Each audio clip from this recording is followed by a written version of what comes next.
Très bien. Pascal Canic, c'est à vous. Alors, vous nous rappelez votre entreprise, Schoolab Group, cette fois je ne me trompe pas. Dites-nous Oui. ce que vous faites, vous nous le rappelez, puisqu'on a déjà échangé un précédent Emerging Valley. Oui, je crois que l'année dernière, Oui. je ne me trompe pas. Moi, c'est Pascal Canic. Donc, je suis cofondateur de Schoolab, qui a commencé au Congo, qui est le plus grand pays francophone, en passant. Nous sommes passés à Dubaï, en Côte d'Ivoire, au Bénin, et au Kenya aussi, et au Burkina Faso. Donc, nous avons des activités là-bas. Nous sommes, pour la gestion des établissements scolaires, pour ceux qui connaissent Pronote, nous sommes la Pronote africaine, une plateforme pour la gestion intégrale des écoles en offline, sur votre téléphone. Mais nous avons aussi des services qui sont accessibles par SMS, parce que l'Afrique n'a pas la couverture Internet partout. C'est presque 40% de l'Afrique qui est connectée. Et donc, nous développons des solutions qui permettent aux pays africains d'embraser le digital. Au Congo, par exemple, nous avons aidé le gouvernement à digitaliser tous les processus de délivrance des diplômes. Tous les diplômes au Congo aujourd'hui sont infalsifiables avec la blockchain.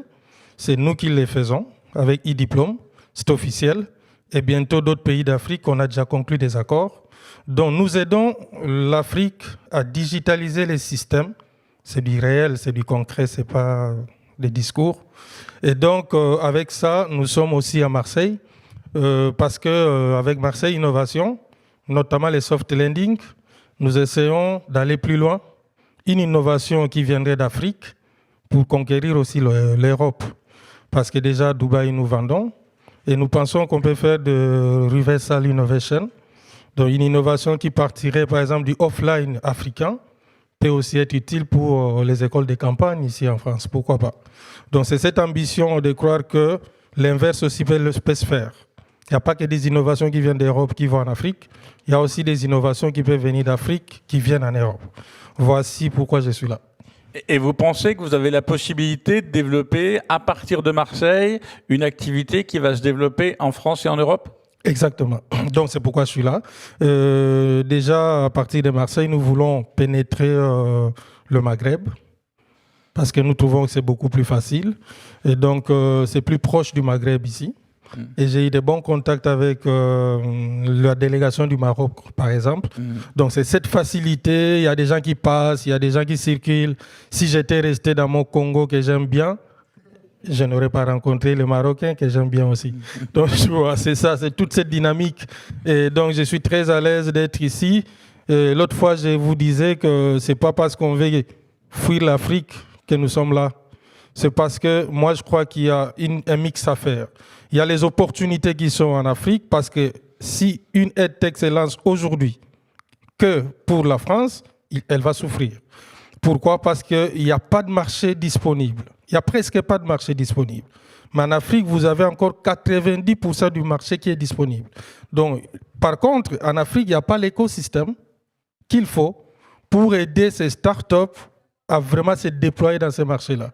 Et donc, moi, je crois à cette interconnexion, à ces changements, à cette forme de partenariat privé-privé ou écosystème-écosystème, pour que l'expertise de ces écosystèmes européens puisse aider le marché ou les startups africaines à bien pénétrer le marché africain qui est disponible. D'accord, donc on vient à Marseille pour retourner aussi en Afrique. Exactement. D'accord. Pascal, on a l'impression quand on vous écoute que vous n'avez rien à apprendre, parce que vous avez déjà roulé votre boss, vous avez déjà fait du business, vous avez déjà négocié avec des gouvernements, et pourtant vous dites, dans ce programme, il y a peut-être encore quelque chose à trouver ? Ah oui, énormément, beaucoup de choses à trouver.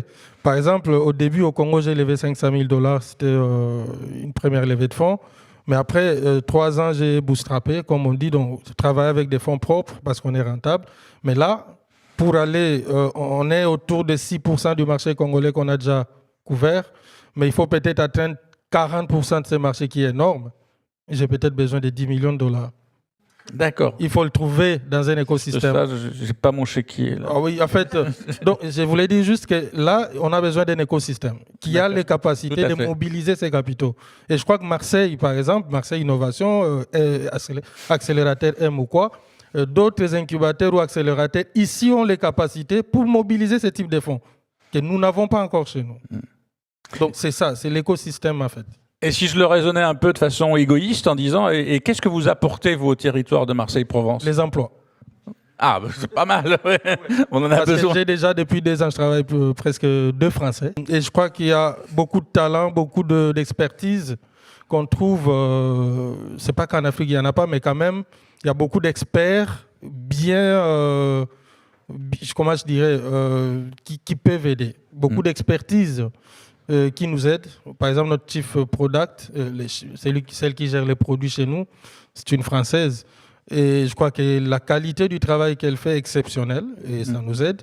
Il y a des personnes qui nous aident pour le marketing, la stratégie, qui sont des Français. Et j'ai aussi des consultants, des experts financiers, juristes qui m'accompagnent dans la structuration globale, qui sont français.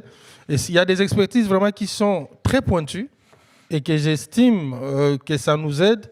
Si nous venons dans cet écosystème, on trouve facilement. Je vous remercie beaucoup, le temps nous est compté. Merci Myriam, merci Denis, merci Pascal, merci Emmanuel, merci Nathanaël.